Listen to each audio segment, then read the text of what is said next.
Our Wyopreps fan voted small school game of the week, just edging out another terrific matchup. It takes us to Class 1A 9-man, and it is number 3 Lingle-Ft Laramie going on the road to top-ranked Pine Bluffs, joined by little Lingle-Ft Laramie head coach Brandon Gifford. And Brandon, talk a little bit about your guys have played very well so far this season. I know I saw and talked to you back in August on my preseason tour. I guess have things kind of lived up to expectations so far? Yeah, you know what? They really have. The kids have played well. We've been in a lot of close contests, some single-digit one-score games. Kids have found a way to win, make the plays when they had to, and sometimes that's what it takes to put together an undefeated season so far. So, take me back to last Friday night. Not much more dramatic than that when you had to score. You don't get the 2-point, then you got to get the ball back after an onside kick and you kick a field goal. I think that was your first attempted field goal all year. What was that like against Southeast in the end? yeah, it was wild game. The great thing about we know that's a rivalry game. It's always going to be a battle. It's going to be close, especially when we're very similar on paper. The kids, it's about belief right now with our group. The kids believe. They believe they can beat anybody in the state. They believe they deserve to be there. They believe they deserve to win the game, and they're willing to go out and do the things necessary to make the plays to win those games. And it's just that's fun. That's fun as a coach to be able to have a group of guys that have that kind of belief. Well, I know I talked with Nolan and Loudon before the season, and we kind of figured they'd be your two leaders, but you had to have some other guys step into different roles and maybe step up. Who has done that for you as you're still undefeated on the season right now? Yeah, well, I could name off a bunch. Some that come to my mind right off the bat. Cooper Smith, he's plays D end and left guard for us, junior, and he's an excellent football player. Somebody that you put on the tape, he jumps out. He jumps out immediately as somebody to be reckoned with. And Anthony Arnish, he's kind of our go-to guy, Swiss Army knife, if you will. We ask him to kick. We ask him to do all sorts of things, play receiver, play DB. He guards the opposing team's best receiver. So he's kind of that gadget guy that can do a little bit of everything for us. And Ned Nelson would probably be the other one that comes to mind. He just moved to Lingle this year, plays tight end for us and some outside linebacker. And he's made some big plays down some stretches of the games. And so those are probably the three that come to mind right off the bat. How would you describe how you're playing right now, just in general? Good, not great. We've got things we got to do. We've got things that we've got to do better in order to win games that we're going to need to down the stretch here into the playoffs and even Friday night. We got to limit our turnovers. We're still turning the ball over more than any coach would ever want to see. And capitalizing on turnovers. We had a couple turnovers last Friday against Southeast and gave us short fields, and we came up with 0 points. And so those little things will eventually catch up to us, especially as you get into playoff time if we can't start correcting that. Well, it is a big game. You take on the defending champs at their place on Friday, basically first place conference title on the line. What do you look at when you see Will Gray's bunch this year? Yeah, man, you put the tape on.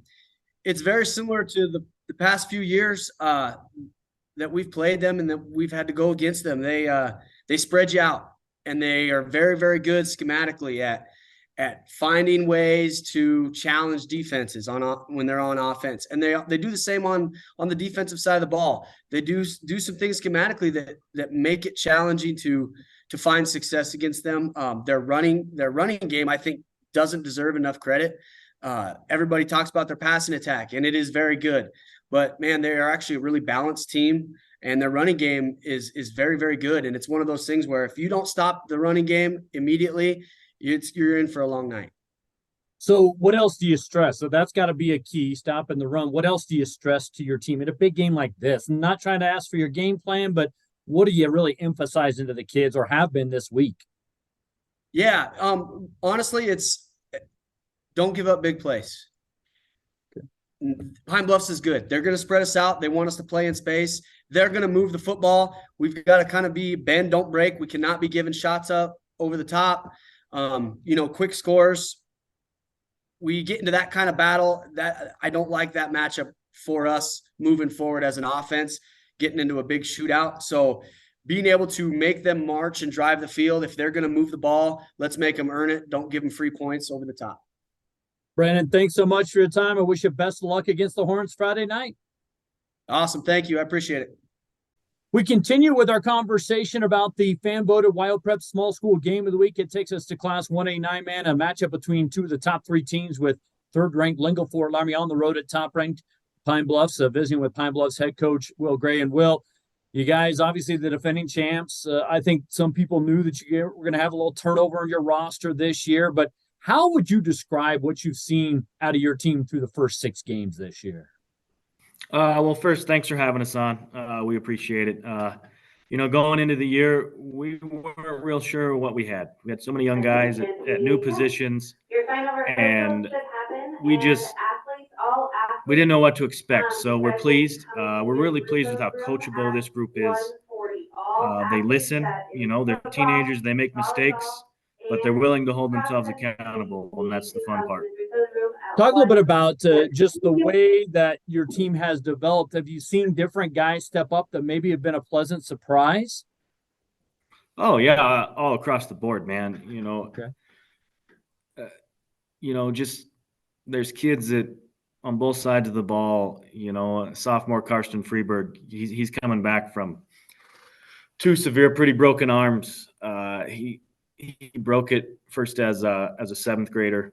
Played 8th grade football, and then he broke the same arm at camp before his freshman year. And man, he's got a scar on his forearm that's just disgusting. But he's a tough kid. And at first we were like, well, we're not sure if we're going to play on defense. We're going to give it another year. And he's like, no, I'm here. I'm playing. Use me. So we're like, okay.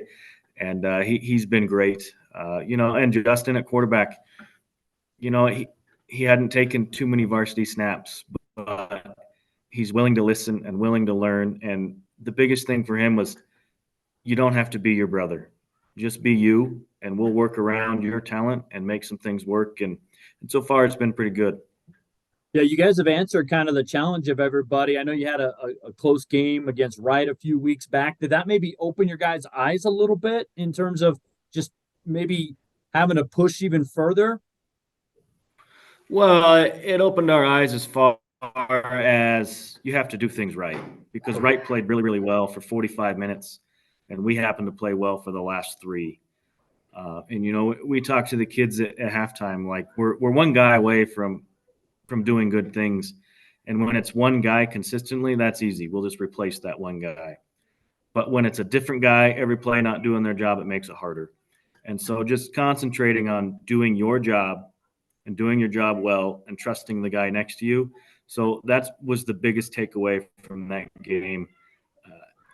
And Wright played well, man.